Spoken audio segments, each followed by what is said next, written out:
It's a beautiful Thursday morning here in Superior, Wisconsin. Happy May 4th to everybody. May the 4th be with you. We are Junior and Junior. I am your host, Jared Running Jr., joined by, as always, Dale Summerfield Jr. and Dale. Let's get this show on the road. Let's talk a little MLB. We got an album review. We got a little short show for everybody this week. You hmm know how we love the short show. You don't need to drag it out. We're great in mini fun size packages. That's what What can keeps I viewers. say?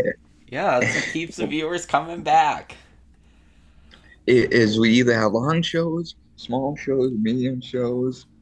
Who really knows? Yeah, who knows? You're gonna enjoy it regardless. So yeah, let's just get going, folks. Um, I'll kick us off. We get some MLB reviews. Dale will attack the Brewers, and then we can both go over the Twins a little bit here.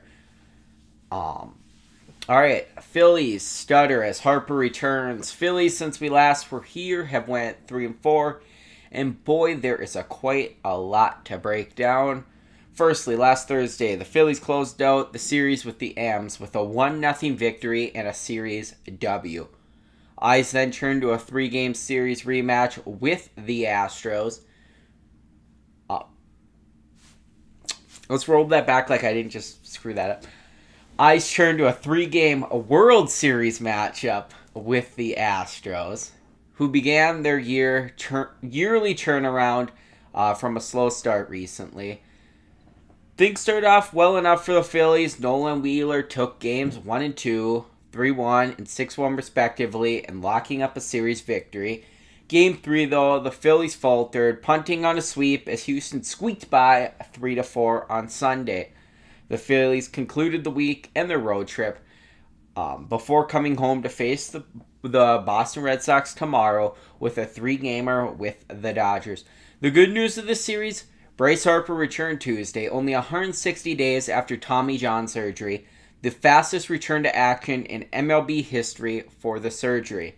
The bad news, even with Harper, the Phillies finding their footing, couldn't get anything to go their way. The Dodgers swept the Phillies out of town with ease. Games 1 and 2 seen LA score 13 both nights in rout victories. And Wednesday afternoon, the Phillies pitching, which is their worst nightmare, something the fans, the team, have come to expect, just couldn't get it done. They lost 6-10 on a walk-off Max Muncy grand slam.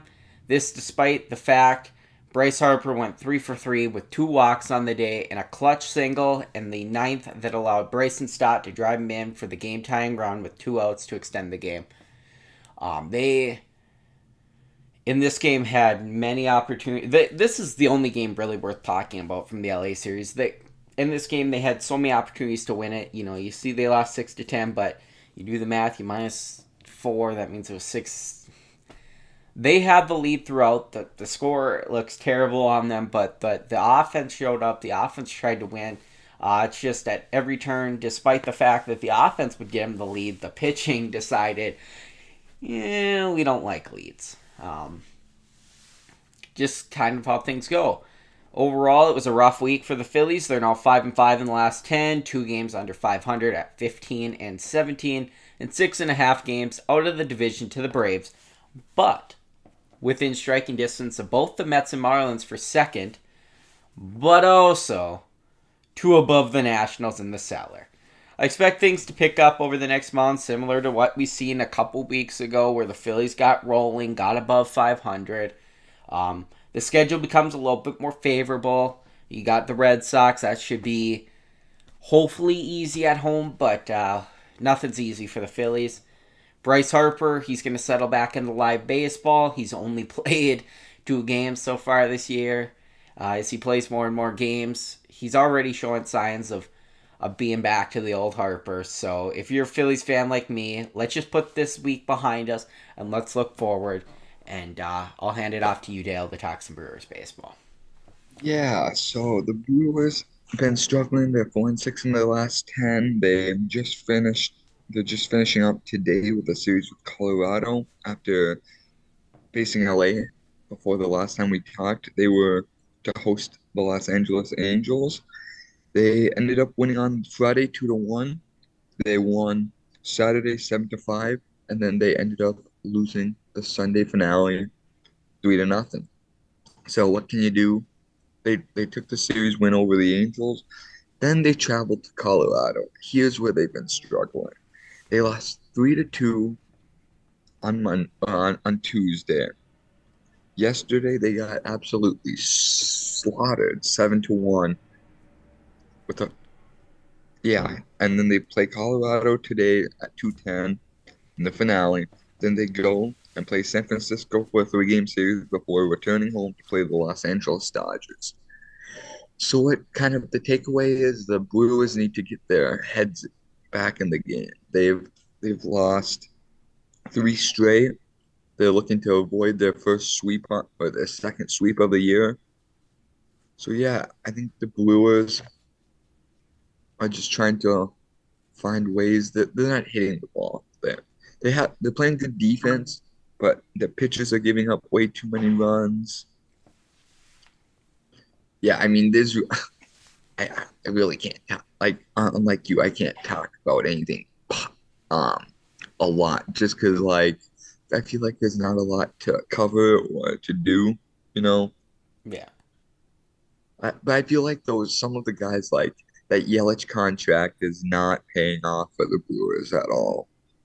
He's still struggling to hit, even though he did come up clutch and score a run, yes, or 2 nights ago. That would have when they were up 2-1.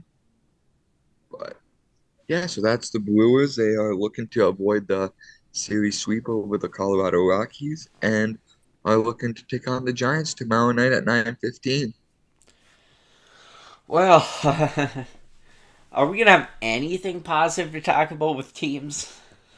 I don't know. I hope so. Hope so one of these days.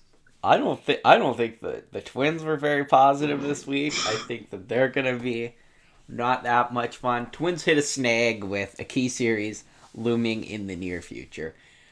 4 games with Kansas City at home faced the Twins last time we spoke. So let's talk about those quick, yeah.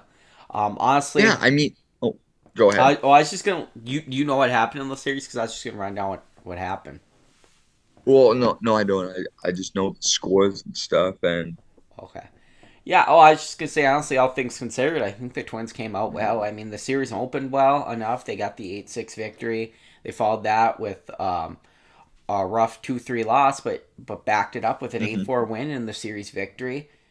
I was just gonna say, I think if you're the Twins, you take the series victory, a close loss, and you look ahead at the series ahead at the time. You got a struggling Chicago White Sox who had only won 2 of their last 13.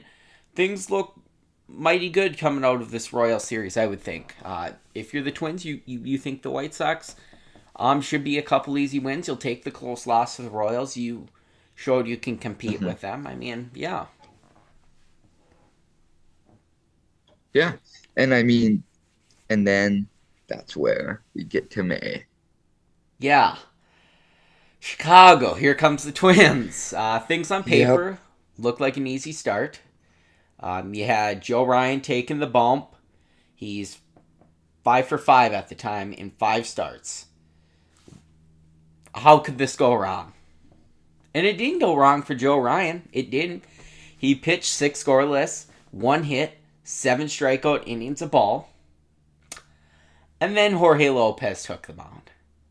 Looking to save Ryan's 6th win on the year. Well, he got a save on his record. He did get a save. It was just a blown save, not the kind of save he wanted. Chicago tied the game and went on to win 2-3 in 10. That that really is just the perfect show of how this series has went. Yeah, Joe Ryan, who has been perfect on the year, really has only had 2 what you could maybe call rough games where he's gave up 3-4 runs. In every other game, he gave up 0 or 1 run. Like that guy, when he comes out, is almost lights out for the Twins. And I could say he was lights out if Jorge Lopez could have just Mhm. held on to that lead for him, and he would be 6-0 right now through 6 starts. But no. Instead, he is 5 That's and what he 0. did. That's what he did with the Brewers and when he was with the Royals. And I don't know how good he was with the Orioles, but yeah, Jorge Lopez struggles. He's a good ball player. Don't get me wrong, but sometimes he just kind of stinks. Like Yeah. he's like that hit or miss. He's kind of like Hater. Like when he's on, he's on.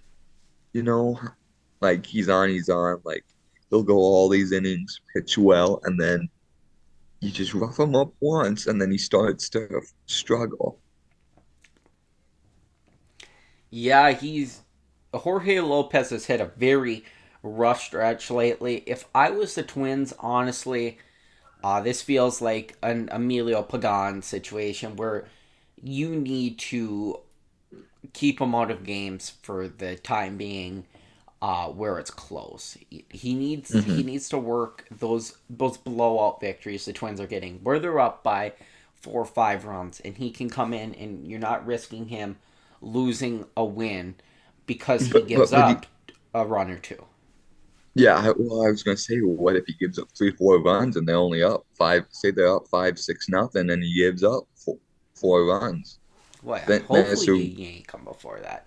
Hopefully you yeah. have the fruition to know if let's get somebody up and going if he's showing signs Hmm. of faltering in that game. But yeah, it just feels like Emilio Pagan all over again, where a team gets to him once. In the case of Hmm. Pagan, it was the Guardians, and then they just go on a skid, and they hopefully recover. For Pagan, he didn't really ever truly recover. Twins continue to employ him because what else are you gonna do?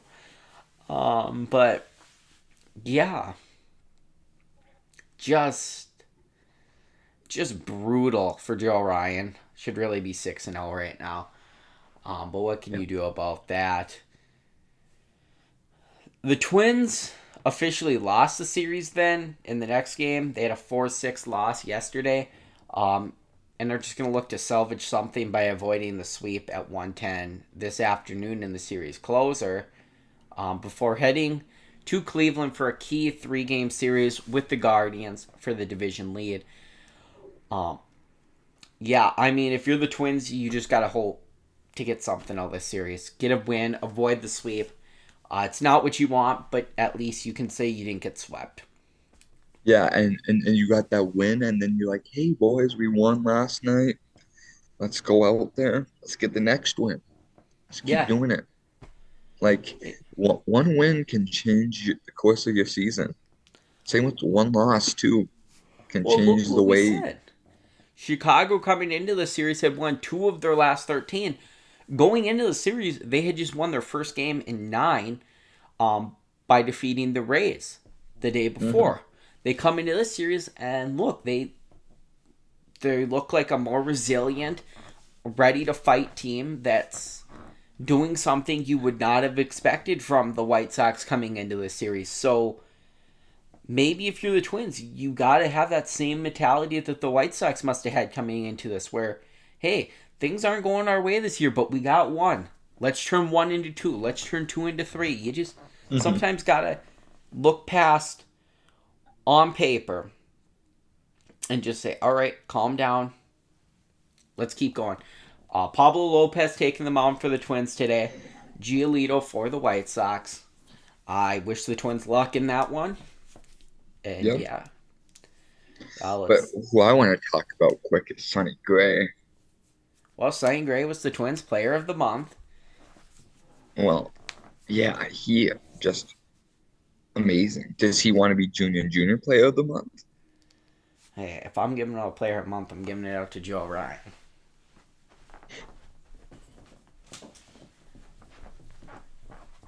You can't really see it. There we go. I disappeared. I did think about Well, wearing the Joe Ryan jersey today, but I decided th- against it.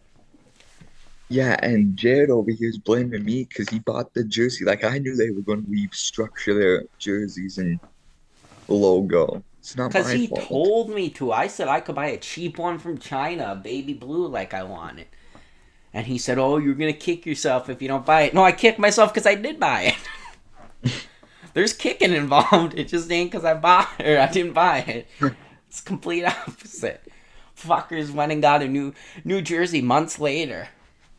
But I can't wait for Junior and Junior though. When we do go to the Twin Cities, when we do go to Philadelphia, the Guess the Price game, I will enjoy that so very much. Yes, yes, it will be amazing. Yeah, fine. Sonny Gray, Player of the Month. Joe Ryan, Player of the Month. I don't know, one of the two. Yeah, no, we can give it to both of them. I'm sure we're missing somebody that had a much better month than both of them. How about the fact that Luis Ariz is hitting over 400? That dude's ridiculous. That Uh, dude's on an MVP type of season. or how about Cody Bellinger? Sorry, Complete Carter. 180. Yeah, sorry, Carter. Yeah, yeah. Let's say Bellinger's on my fantasy team, but he was somebody's franchise keeper that paid to get rid of him, essentially, by giving up a first round pick. So that's rough. Wrong Who year to does get the rid of first him. round pick go to? Nobody. It was Threes Hoskins' pick. Oh, Yeah, because we can't forfeit a pick technically, so they have to just pick somebody random. Um, yeah, and we can't give the pick to somebody because who deserves a sure we pick because could. he's getting rid of Bellinger. Sure we could. We could draw it out of a hat or something. Draw out of a hat who gets a pick. Mm-hmm. Okay, sure. All right. What? We'll just quickly conclude this. We can take our time. We can talk about shit this week because we only have two segments. The Yeah. Twins are 6-4 in the last 10. They sit above 500 this year at 17-14, and they Mm-hmm. lead the AL Central by 3 over the Guardians. That's why I say key series, 3-game series with the Guardians. Um, could very well go from leading the division to tied for it to trailing by the next time we talk. Yeah. So I mean, despite some disappointing results over the last week here, in the bigger picture sense, the light is there for the Twins. They just need to focus in today, get a victory, leave Chicago with one win, go to Cleveland, win that series, stay in lead of the division, and then just keep rolling from there. Just keep it going. You go to Cleveland, you get some wins there, then you start thinking, all right, we come home for San Diego, we come home for the Cubs. You just got to keep rolling. You got to keep the whole month of May in front of you. Don't look back because something goes wrong. Just keep eyes forward. Keep trying to win every ball game. To be honest with you, I think this might be the Twins' best year to win it. I think the pitching is like lights out with Joe Ryan, Sonny Gray. Well, yeah, the I, way that the Joe Ryan and Sonny Gray are pitching, the addition of Sonny Gray and Pablo Lopez looks amazing for that hmm rotation. They got Well, Tyler Mahle. hmm But yeah, no, just corroborating what you're saying. They're amazing rotation this year. well, no, because I was just going to let you say your thing. I was just going to say, like, if the Twins are sitting in first place the um by the trade deadline, if you're there, if I were the Twins, and you had to give up a little bit to get you that extra push, and like Sonny Gray's still pitching fantastic, um, Pablo Lopez is pitching good, Sonny Gray's pitching amazing. I would go out and I would get one of those top guys. Like I feel like I don't know if it would be like a Luis Castillo since he's already in Seattle, but like I don't know what the Brewers are going to do with Corbin Burns or Brandon Woodruff. But if you could get one of those guys, or if you could get um Jordan Montgomery, I think it is with the Cubs, because I know he's been pitching good this year. Hey, I wouldn't count the Cubs out. I mean, with Mm-mm. the players they got, previously mentioned Bellinger, Patrick Wisdom. I mean, the Cubs aren't amazing, but Didn't no by no means terrible. yeah, all it takes is finding a hot streak for a couple weeks, and then Hmm. everyone's going, "Oh my God, look at the Chicago Cubs!" Yeah, But yeah, I mean, there is some names that the Twins should be looking at. Um, yeah, I mean, if I'm the Twins and things are going well, hmm, deadline, I'm keeping an eye. I'm keeping an eye on up to the deadline if things are going well. The Nationals, the A's. The A's really don't have anybody, but teams like that potentially, if things don't correct there, St. Louis. Um, yeah, just keeping an eye on some of these bottom dwelling teams and seeing maybe if they can grab. I don't know what it's going to be. If it's going to be an extra rotation piece, if it's going to be somebody for the pen, if it's going to be a lineup, a bench hmm. bat. I don't know what it is, but the Twins maybe do look to find something to supplement this team and try and get them over the hump. They haven't won a Yeah, playoff series in 18 years. yeah. Think I think '02. Yeah, I think about 18 years. Because then they win it in '04 or '05 was Yeah, their I think last their one. last playoff series one was 2004. Hmm. Last time they won a game, I believe, was 2009. Oh, Yeah, rough. Astros coming for you. Maybe. The Astros, I would expect to see back there the way they're turning things around recently. Yeah, what I just can't believe though is I'm looking at the stats or the standings. Both Oakland and Kansas City have the worst two records in baseball. Yeah. On the flip side, a team that we don't talk about a lot, but I would like to give a shout out to Pittsburgh Pirates. Yeah, Coming into this year, everyone would have said that is the series you look forward to on your record. Uh, Pittsburgh very much a stomping ground the last few years. Good on Pittsburgh that they are churning it around this year. well, however, Absolutely, that's not the good on your record because the Brewers always find a way to lose to them, even though when the Pirates did suck, every single year they always either got swept or they lost two of three to the Pirates. Every single year. The last like 4 years, the Pirates have been terrible. The Brewers have lost series to them. so now that the Pirates are good, those wins are Maybe actually going they'll. to matter. Yes, Yeah, that was the good on the Pirates. They deserve it. They went through a lot of pain. they did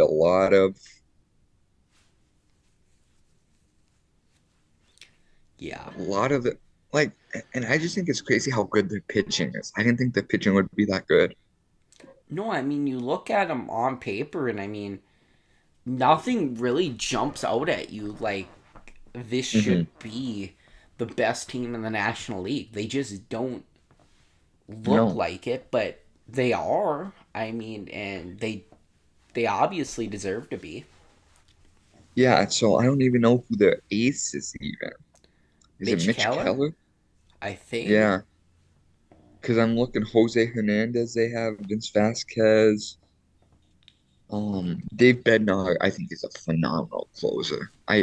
Yeah.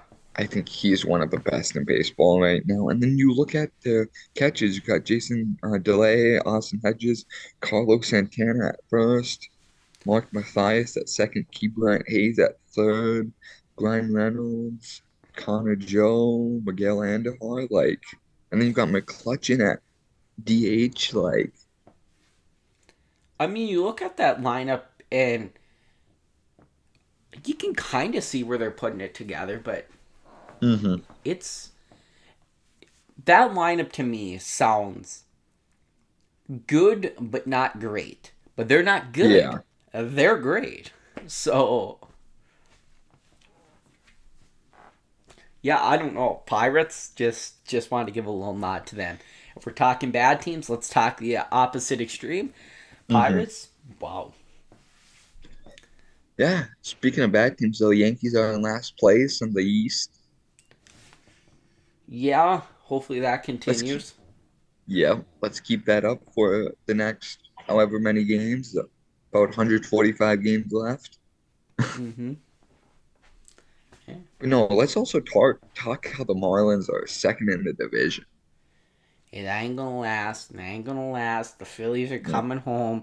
They're gonna play the Red Sox. They're gonna sweep, and then they're gonna be second in the division because the Mets and the Marlins are gonna falter. They're gonna slip up this week, and there come the this, Phillies for like a day, and then they're gonna lose because they can't believe they're over 500. And they're gonna say, "Well, we can't be over 500," so they're gonna lose, and then there comes the Mets or Marlins.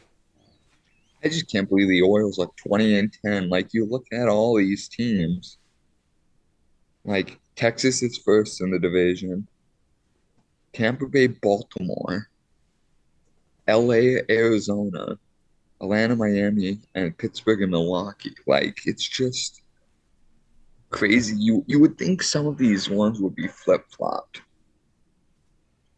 Like Yeah, Houston would be first, but Houston, like you said, is kind of getting back to there. yeah, they're known for their slow starts, so that one will adjust itself, much like it does Hmm. every year. I would figure, unless Texas can keep it up and hold on, or the Angels finally get over the hump. They know that this is make or break to keep Otani. Yeah, but I really think they'll deal Ohtani at the deadline. Oh, once things kind of hit mediocre like they are, Do you think they deal Trout too, though, or do you think they like? I don't can they know. deal Trout is probably the better question. Yeah, can they like with his injuries he's had and Well, yeah, combo. I think they value him at more than he's worth. His injuries, every other team's looking at, and if Otani's gone, what is keeping Angel fans coming to the stadium? yeah, What's keeping anyone coming to see the Angels play? I think that's kind of got to be Mike Trout. It's not Anthony Rendon. Anthony Rendon has really took a career landslide since going to the Angels. yeah, it's kind of like I'm not going to compare situations, but it's kind of like Antonio Brown. Like he's good in Pittsburgh, goes to Oakland when they were the Raiders, and just had a career landslide. Like that's how I see with Anthony Rendon. I think we've also seen it kind of with a couple other players. I'm trying to think exactly who I'm trying to think of. I can't think of any off the top of my head. I know there is some. Like there's some way they go in, they're playing phenomenal, and all of a sudden it's just they get this huge contract and then they poop the bed. But it'll be interesting to see because ain't Otani's contract up after this year. It is. It is. This is it. So so are you willing to risk a rental player like that? Which like you know what the Angels are gonna ask? They're gonna ask for a number one prospect or like bunch of top prospects. Yeah, to get Otani, it is almost going to feel like you're going to have to do a sign in trade. You're going to have the extension on the books to give up everything the Angels are going to want because the Angels are going to have to be realistic that he's either walking in free agency. This is assuming the Angels fall down to earth and don't compete for a wild Yeah. card spot or even the division. Which, let's be real, that's what they do. Um, yeah, the Angels are gonna have to either be realistic with themselves that you're not gonna get the King's ransom for Otani as a half a year rental without the guarantee he's gonna be there more than half a year. But here's the thing with Otani signed the contract though. That's the issue. Like, because Otani knows he can get more money in free agency. He knows he can make 500 million, 400 million, whatever amount he's worth, which I think is a boatload of money. But Yeah. I don't know what. what he'd be willing to do if it was like LA Dodger or if it was Houston Astro or if it was somebody that was in contention for a playoff spot. Would Otani go there later on? Like, say, like if Seattle traded for him, Seattle was like in first place, or they were close enough to a wild card spot and they needed help, or like smaller market team like Pittsburgh, maybe. Like if they were still in first or something, like would Otani re-sign there after, or would he end up going to LA or New York? Like, I I can't speak on what Otani no, wants. yeah, That's what makes things tough. If he gets traded to a team he wants to be with, then sure, why not sign the contract? But if it's somewhere he doesn't see himself for the next 10, 12 years, then maybe not. That's tough, though. We don't know Otani's motives. We know he wanted to be on the West Coast when he signed. So he signed with the hmm Angels. Does that still remain true? Does he want to try the East Coast? I think we can pretty much count the Midwest out because I don't think a single yeah. team there will spend the money. Well, what are you considering Midwest? Texas, Texas is tough. Houston? Houston, I don't know about. Because I feel like Texas, I they'd have could to give see up like, signing him. Houston, I don't yeah, think I could. yeah. But Because I no, don't think like Texas. Oh, go ahead. just like Twins, Brewers, Oh, Royals, yeah. Tigers, the White Sox interest me. I could see them spending the money for Otani. You think they're going to spend 400 plus $1 million? Well, if it depends, I don't. The White Sox are cheap, but I don't know if they're cheap. If they, I don't see. But the White Sox suck. That's the thing.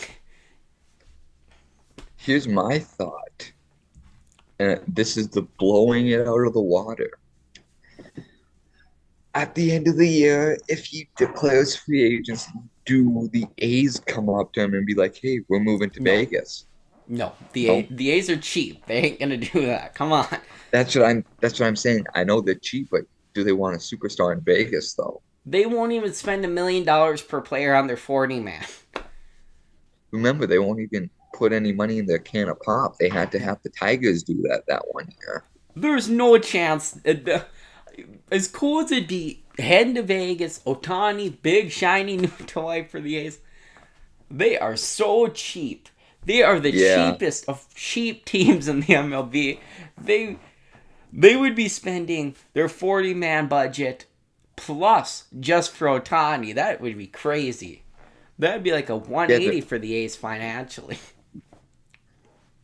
yeah. They are the biggest cheapskates in all of baseball. It's pathetic. It really is. Yeah. Well, folks, we have held you up with many a minutes of baseball talk. So we will do you the very nice service of going to an ad break, and when we come back, talking our album review. We hyped it up last week. Very much excitement out of Dale. Appetite for Destruction. Guns N' Yeah, Roses. Yeah. got a big appetite coming up, Big appetite coming up, says Dale. and it's about to be destructive. Yeah, so we will see you guys coming straight out of the ad break.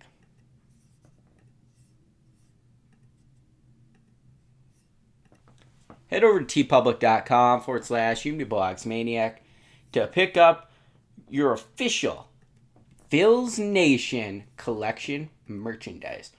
Once again, head over to tpublic.com/UMD Bulldogs Maniac.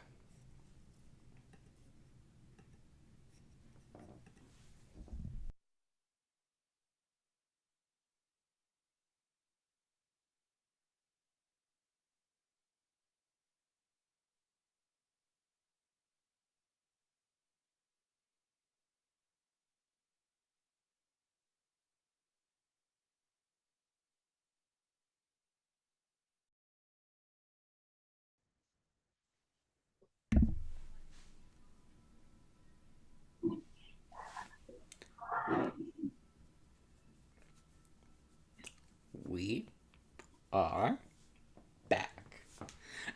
I should have played us into this. I should have done like some music and I don't even know what kind of music Guns N' Roses plays. So I could have played some random. I don't know. Are they bluesy? They do the hip and No, they're hop. jazz. Oh, They're jazz. jazz. They play some saxophone on their tunes. Hmm. Oh, okay. Well, today on Junior and Junior, we covered the legendary album Appetite for Destruction from Guns N' Effin' Roses. I'm not going to delay any longer. Let's hear what must be said. Dale, the floor is yours. Well, I'm gonna sadly keep it short and sweet because that's my motto, Wow. has been, but maybe I'll extend it a bit longer. This is one of my favorite albums of of all time, people. You've got songs Rocket Queen, You're Crazy, Anything Goes. You got My Michelle. But then you got some of the best songs of all time. Welcome to the Jungle, Paradise City, and Sweet Child of Mine.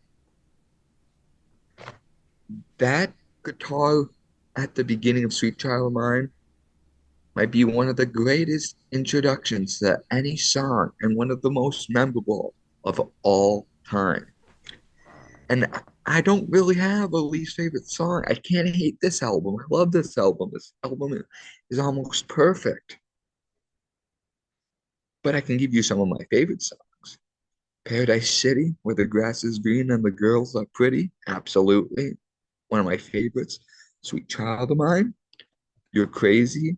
Just about all the songs. So I can't hate on it. Like, I don't know. It's something about Guns N' Roses is they just it's like yeah, the song was released 1987. Let's make it pop. Let's make this 40 years in the making, folks. Like it's like perfect. It's like nothing's wrong with it at all. So I'm giving this my highest rating yet, which is a 9.8 out of 10. Because I feel like, see, I don't know if we want to do a 10 out of 10. I don't know. I have no idea. I'd give it a 10 out of 10, but It's your call. If you think it's a 10 out of 10, you give it a 10 out of 10. I think it's a 10 out of 10, people. I'm going to give it my call. That's my call. It is one of my all-time favorites. I love it. There's nothing I really don't hate about it. I think it's perfect. It is beautiful. And it'll be a song that'll be known, or this album probably will be by the year 2057, 2067, whatever, however long, even in 2087.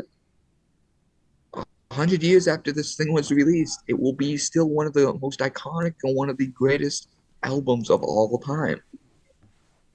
So that's my take. What about you, Jared? Okay. This album I feel is one that speaks for itself. You asked 100 people to name 3 rock albums. I feel confident to say that 95 are saying Appetite for Destruction. On my top 20 rock albums list from just over a year ago, it found its way in at 8. It's iconic to the point that even people who don't know 80s rock music know multiple tracks. It's Paradise City. It's Sweet Child of Mine. It's my favorite song based purely on my personal streaming data since I couldn't come to a conclusive decision otherwise. Welcome to the Jungle. I feel like that's the accepted number 1, though. That isn't even everything, though. Mm-hmm. What about your first UK single, It's So Easy, or even Mr. Brownstone and Night Train? This is an album that lends itself to ability to go through it track 1 through 12. Not every track may be my favorite, but it's just a shot out of a gun, classic type of debut album. You know the band is here and they ain't going nowhere, except they did. They didn't stay together very long. Axl Rose, Slash, Izzy Stradlin, Duff McKagan, Steven Adler, those dudes played and sang their way into rock legacy with this album. Let's just be honest. It's the peak of all their careers in their own ways. They're riding on it even today. Guns N' Roses doesn't sell out buildings for a snotty little Indiana kid with an inflated ego named Axl Rose today if he doesn't release Appetite for Destruction. And the coin 1000%. falls on the same side for non-members like Steven Adler. No one is paying to see a drummer who never amounted to anything, and this was his peak. For crying out loud, he literally had a band named Adler's Appetite. It's just you it's great. It's great. But it's the peak of Guns N' Roses. It's what they're riding on today. I think we need to address the real downfall. So I don't consider that a downfall, but it's a truth. Now we can go into the real downfalls. Okay? Personally, as much as I love this album, I also think it's a tad overrated. Amazing. A masterpiece, but overrated. Remember how I said that people who don't know rock music know this album? Well, yeah. And they also haven't heard more than those previously mentioned songs. For them, it's a 10 out of 10. It's perfect.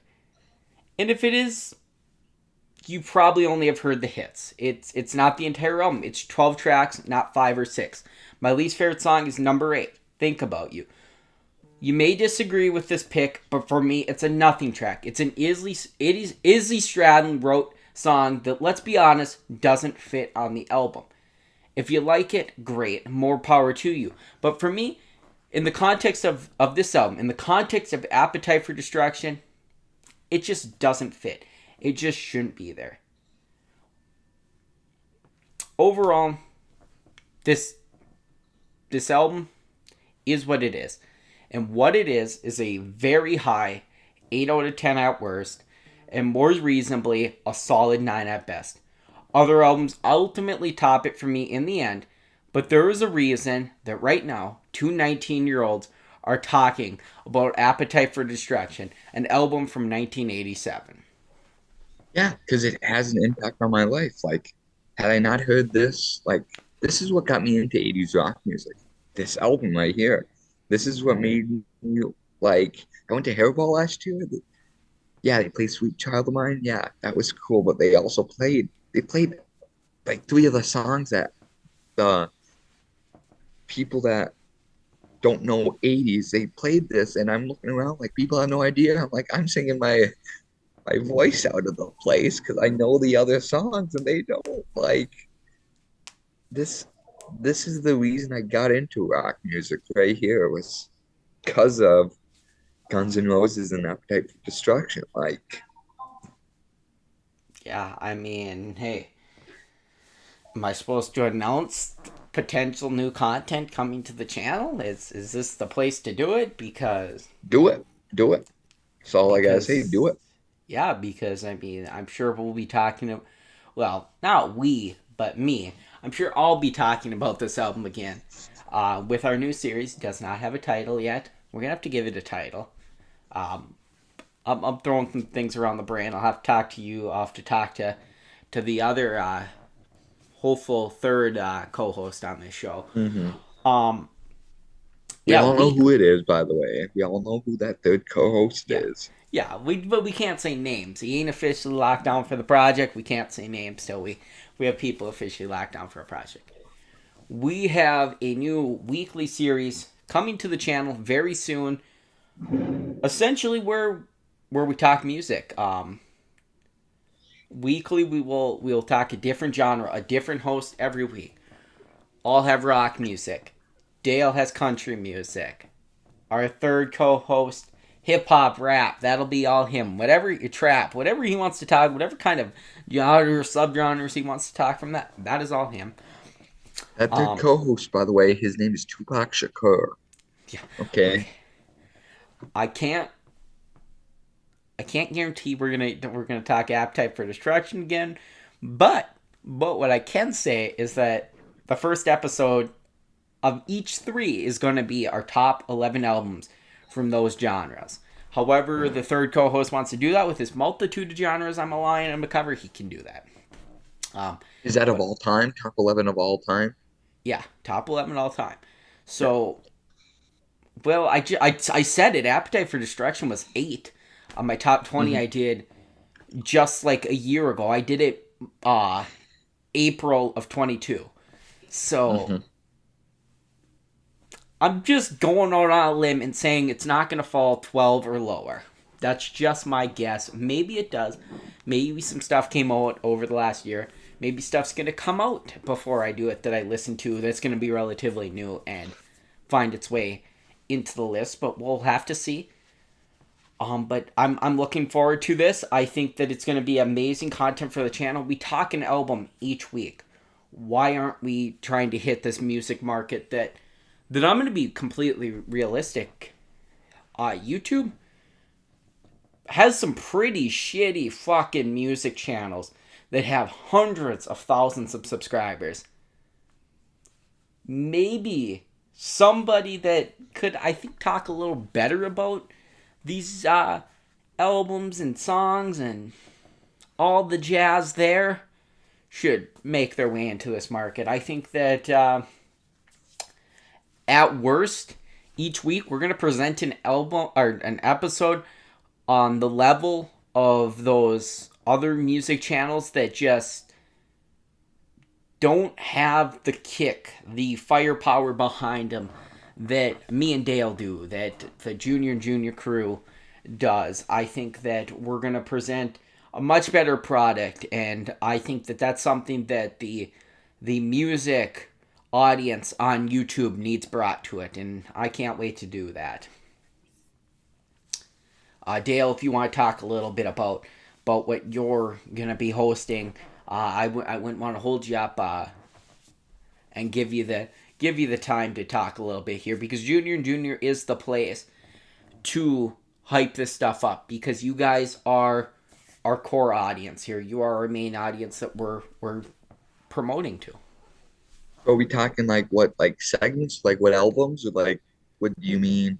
Whatever you want to say about what, however you want to talk about it. Basically, um, what I know is top 11 albums and starting it off. I Hmm. don't necessarily know if we all have to do the same thing week to week. Likely I'll do Yeah. perfect albums, but I'm Hmm. sure that you're going to want to talk about an artist, and I'm sure I will, that doesn't Yeah. have five, Oh, 6 albums that you can do it with. Whatever you think is going to be what you want to bring to the table with your talk about country music. yeah. This is because like the thing is not to cut you off when I said it was your floor, but the thing with this is essentially it's our own shows. Our own Hmm. shows under a branch where we're all three hosting the same show at a basis, but it's our own shows to mold in our own way, however we want them to look. Now, I will not cut you off again, Dale. The floor is yours to talk. No, you're totally good. Yeah, no, I was just thinking of things like what you were saying, like the perfect album, or like talking artists, like if it's either Bailey Zimmerman, Morgan Wallen, if it's Tim McGraw, if it's Alan Jackson, if it's Johnny Cash, like there are so many country stars that span from like the 1940s to now. Like there is so much of this throughout history, like even with Johnny Cash, like there's so many phenomenal albums he had. So like yeah, focus on maybe if it's a week on focusing on him, or if it's focusing on the top 10 greatest albums or greatest songs that were produced in 2010. Like there's so many different things I can think of because like I know there are some songs from like the mid 2000s that are really good that I really enjoy and that most people might not have known existed or might not hear. So just trying to expand their music knowledge, their musical taste. So there's a lot of ways we can go with it. I mean, even if it's even bad albums, like the worst albums of all times, or the worst songs, or the least favorite singer somebody has. So there's a lot we can do with stuff like that. Yeah, I mean, another thing I'd like to do when the opportunity presents itself is once an audience is behind us, be able to turn to that audience and get their opinion. But That's not something I expect immediately. I expect the audience to grow as we grow the show, as we earn it. So Well, and two, on what that. I'm not liking right now, I know you talking crap about YouTube, and I and I'm going to talk crap here too. So hopefully they don't take this down. But like the whole statistical thing, because I mean we have so many good ideas like that go beyond music and sports, but we can't produce those ideas because of like the statistics Yeah, the that it, algorithm is a very yeah. hard beast to fight. You have to do it right. I think I Hmm. found the right system that allows for multiple ideas at one time, based on categorizing the videos. Um, yeah, it may mean we miss some viewers that would otherwise find us, but it may also mean we find viewers that would never find us because we aren't going to get buried for doing three, four different things. Because let's be real, this channel uploads wrestling all the time. Um, on WWE 2K23, and people may not give two shits about that watch Junior and Junior, and the same people that watch that may not give a shit about Junior and Junior. But the realistic thing is that they are going to be on this channel together, and then we Yeah. add the music in. And some people may watch two of the three, may watch one of the. It doesn't, they may watch all three, but Yeah. at the end of the day, you have to find a way to connect those branches. Yeah, and two, like I know we were talking like maybe TV series as an option, but again, the algorithm is so tricky, like trying to appeal to everybody and everything. It's like we want to build this into like a network. We want it to be like a Ted Turner type network or like Disney where we got ABC, ESPN, we got all these different channels that we can show all these different things off of, but we're just trying to appeal to everybody and talk about what we want because we don't have any corporate people to tell us what we can and can't say. Like it's us. Like we're the masterminds behind the whole project. Yeah, I mean, at the end of the day, this channel as a whole, yeah, I'm the head of it. I'm the face of it that started it so many Hmm. years ago. But at the basis of it, it's just three college students. It's just Yeah.